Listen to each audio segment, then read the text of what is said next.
사천의 한국항공우주산업 공장에서 소형 무장 헬기 CJ-1호기 출고식이 열렸다.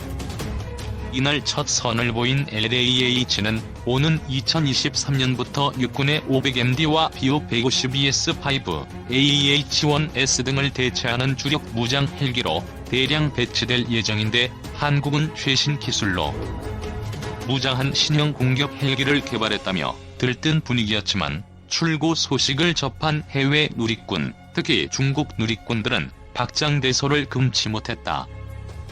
2017년 6월 27일 방위사업청이 한국항공우주산업본사 조립동에서 국내 기술로 개발 중인 소형 무장 헬기의 CJ-1호기 조립에 착수한다고 전했다. 사진은 소형 무장 헬기 모형. 한국의 신형 공격 헬기가 해외에서 비웃음거리로 전락한 것은 2020년대에 배치될 최신형 기체의 형상이 43년 전 개발된 구형 헬기와 거의 똑같았기 때문이다. 특히 중국이 1980년대 초반부터 대량 생산했던 Z9 헬기와는 일부 구성을 제외하면 거의 판박이었다. 중국 누리꾼들 입장에서는 황당하고 웃길 수밖에 없었다.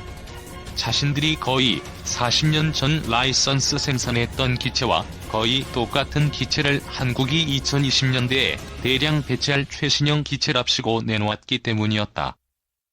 한국의 LAH와 똑같이 생겼다는 중국 헬기는 중국이 1982년부터 조립 및 면허 생산을 시작한 Z9 기종이다. 이 기종은 지난 1972년 미중 관계 개선 이후 미국과 유럽이 중국과의 교류를 시작하면서 도입이 추진됐다.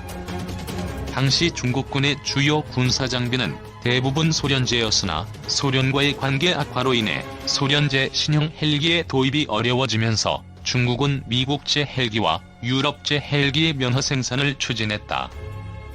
미국의 벨 E-12/412 계열 헬기와 프랑스의 SA-365N 돌핀 헬기를 최종 후보 기종으로 비교 평가한 결과 훨씬 더 좋은 조건을 제시한 프랑스 기체를 선정한 중국은 1980년 정식 계약을 체결하고 50대에 달하는 헬기의 면허 생산을 시작했다.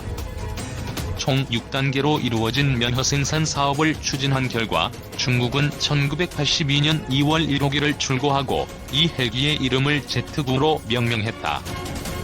50대의 면허 생산이 종료되자 중국은 면허 생산 기간 중 획득한 기술과 프랑스의 기술 지원을 바탕으로 Z9의 국산화에 착수, 성능 개량 및 국산화 기체 생산에 들어갔다.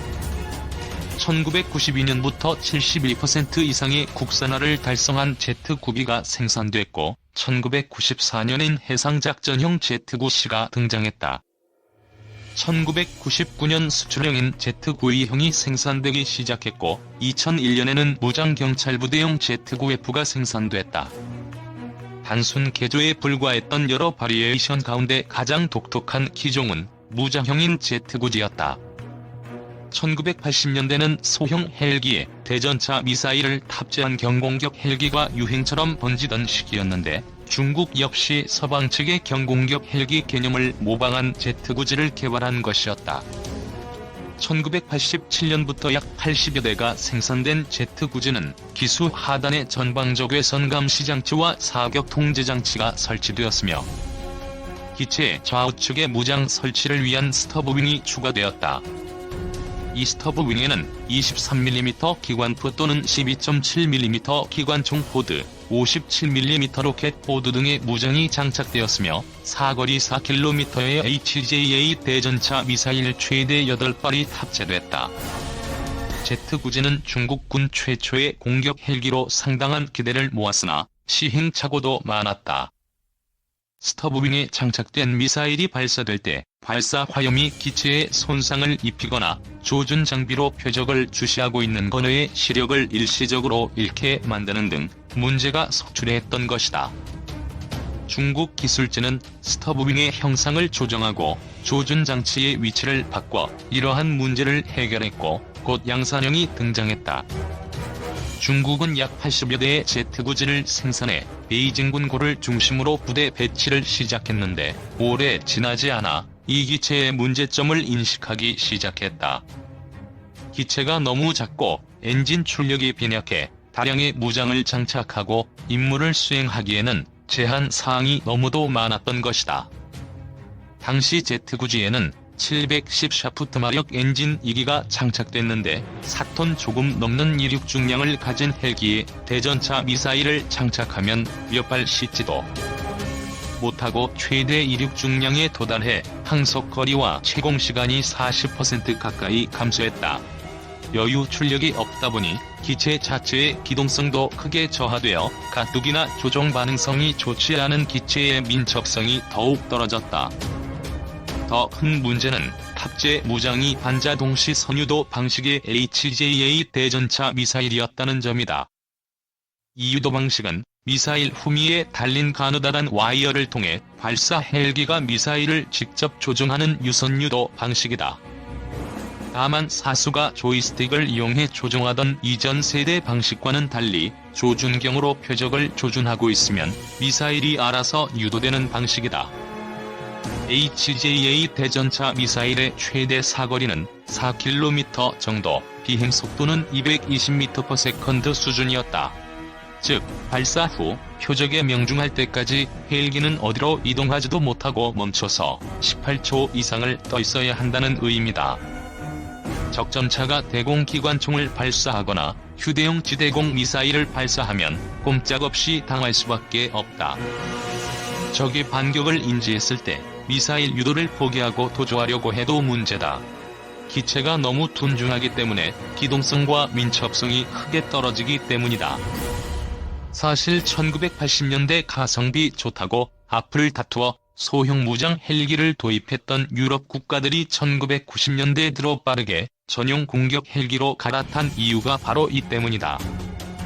비오-105를 대량 운용하던 독일은 UHT 타이거로 SA-342 가젤 헬기를 운용하던 프랑스도 타이거 HAPHCP 기종으로 갈아탔고, 린스의 무장을 장착해 운용하던 영국은 아예 미국제 AH-64 공격 헬기를 도입했다. 중국은 Z9G의 성능 향상 개량형인 Z9WA 등을 개발했지만 소형 기체의 한계를 극복할 수 없다고 판단, 공격 헬기 형상의 전문 경공격 헬기인 Z19를 개발했다. 2011년부터 베이징 군구에 배치되기 시작한 Z19는 인민해방군의 180여 대가 실전에 배치되었으며 최근에는 최신 개량형은 Z19E가 등장해 양산을 준비하고 있다. 소형 무장 헬기를 개발 및 운용하다가 그 문제점을 인지하고 포기한 국가는 중국만이 아니다. 인도도 2000년대 초반 트르보 헬기를 기반으로 루드라라는 무장 헬기를 개발했다가 포기하고 LCH를 개발했기 때문이다. 중국 누리꾼들이 한국의 LAH를 보며 일부는 고개를 갸웃거리고 일부는 박장대소를 터뜨린 이유가 바로 이 때문이다. 소형 헬기의 무장을 장착한 건식 형태의 대전차 공격 헬기는 유럽에서는 30년 전에, 중국에서는 20년 전에, 인도에서는 10년 전에 사양화된 개념인데, 한국은 중국이 1980년대부터 면허 생산한 구형 헬기 설계도를 사들여 1조 원 넘는 예산을 퍼붓고는 2020에서 2030년대 이후 전장의 주력 무기로 삼겠다고 생산을 준비하고 있기 때문이다. LAH의 제작 업체가 세계 수출 시장에 자신 있게 내놓겠다며 내놓은 홍보 영상과 사진은 더 가관이다. 영상 속에는 러시아 T-90 전차가 아군으로 등장해 이스라엘군의 메르카바 전차를 격파하는 모습이 나오며 아군 해군 전투함은 제2차 세계대전 당시 독일 군함인 비스마르크가 등장한다. 홍보 사진 속 LAH는 미사일을 발사해 제2차 세계대전 당시 독일군 전차인 4호 전차를 격파하고 있다. 국내 개발 상륙 공격 헬기, 비싸고 성능 달린다? 해병대 상륙 공격 헬기를 국내 연구 개발하거나 국외 직구매를 하는 방안을 두고 논란이 뜨겁습니다. 이에 방위사업청은 또 한 번의 선행 연구를 거쳐 다시 들여다보겠다는 입장입니다. 그러나 국내 개발 헬기에 대한 상반된 의견이 있다는 이유로 또 선행 연구를 하는 것은 명분도 없고 전력화가 지연될 수 있다는 우려가 제기됩니다. 실제로 지난 25일 국회 국방위원회에서 관련 지적이 있었습니다. 국방위원회는 31일 예산 소위 심사와 9월 1일 전체 회의를 열 예정인데 여기에서도 상륙 공격 헬기 논란이 계속될 것으로 보입니다. 장기 소요된 국외 구매, 중기 전환된 국내 개발. 상륙 공격 헬기 사업은 해병대가 2009년 10월 장기 신규로 소요를 제기해 합참에서 2014년 11월 확정됐습니다. 이에 따라 2015년 7월에서 2016년 2월 안보경영연구원이 1차 선행연구를 진행합니다. 당시 결과는 한국항공우주산업 한국경기동 헬기 수리온 기반의 연구 개발을 통해 무장 헬기를 도입하는 것 보다 미국 벨의 전용 공격 헬기인 바이퍼 기종을 국외 구매하는 것이 비용과 성능 및 전력화 시기 측면 모두에서 우위에 있는 것으로 분석됐습니다. 그러나 해병대가 상륙 공격 헬기 사업의 중기 전환을 요구하면서 전력화 시기를 2022에서 2023년으로 명시했는데 합참은 2016년 합동 전략 목표 계획과 2017년 9월 중기 전환 결정 시 국내 연구 개발이 가능하도록 전력화 시기를 2026에서 2028년으로 변경했습니다. 2019년 3월에는 신작전 수행 개념 구현을 위한 전력 소요를 반영해 헬기 소요량을 늘리고 전력화 시기도 다시 2026에서 2029년으로 연장했습니다. 해병대 상륙이동 헬기 마린원이 이착함 훈련을 하고 있다. 이에 따라 다시 사업 추진 방식을 결정하기 위한 2차 선행연구가 진행됐습니다. 이를 담당한 국방기술품질원은 비용 측면에서는 국내 연구 개발을 통해 상륙이동 헬기 마린원 기반의 무장 헬기를 도입하는 경우가 유리하다고 판단했습니다.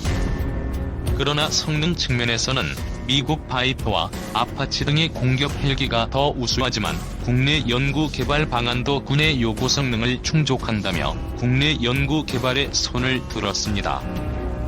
선행연구 결과 이후 사업 민기적 왜? 방사청은 이에 따라 사업을 추진해야 하지만 군이 요구한 공대공 기능이 꼭 필요하느냐며 제동을 걸었습니다. AIM-92 스팅어나 AIM-9 사이드와 인더 등 외산 공대공 미사일을 국내 개발 헬기에 장착할 수 있을지 미지수라는 것입니다. 카이가 개발해 육군에 납품하는 소형 공격 헬기의 경우에도 아직 공대공 무장은 없습니다. 개발 업체인 카이는 군의 요구도에 따라 미스트라를 장착할 수 있다는 입장이지만 그 뒤로 사업에 문제가 생긴 모양새가 됐습니다. 국산 대리기가 시작된 것입니다. 해병대가 요구한 헬기는 미 해병대의 바이퍼급 ROC가 아닙니다. 그런데 기동헬기 기반 무장 헬기는 바이퍼급 헬기가 될 수 없다는 논란이 일었습니다. 국내 개발 헬기는 상륙 기동헬기 마린원의 육군 소형 공격 헬기 무장 기술을 접목한 것입니다. 이 때문에 미국산 전용 공격 헬기 대비 성능이 열등한 건 사실입니다. 하지만 수직 상승 속도가 7.2m/s에 그쳐 미 해병대 바이퍼의 절반 수준이기 때문에 해병대의 요구 성능에 못 미친다는 주장은 사실이 아닙니다. 카이가 제안한 이 같은 형상에 대해 국방기술품질원은 2차 선행연구에서 해병대가 요구한 성능을 넘어선다고 평가했기 때문입니다. 해병대 역시 이를 인정하고 있습니다. 게다가 완전 군장 병력이 탑승하는 상륙기동 헬기 대비 최대 순항 속도를 제외한 수직 상승 속도, 제자리 비행고도 등 전 부문에서 상륙 공격 헬기가 더 우세한 것으로 분석됐습니다.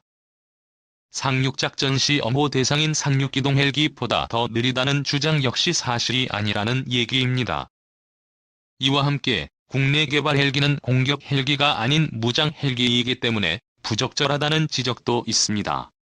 공격 헬기는 보통 기체가 가늘고 길며 조종석이 앞뒤로 돼 있습니다. 반면 기동 헬기 무장형은 병력을 태우기 위한 기체였기 때문에 폭이 넓고 조종석도 병렬로 돼 있습니다. 면적이 넓어 피격될 확률이 높다는 이유로 무장형 헬기는 공격 헬기가 아니라는 비판을 받았습니다.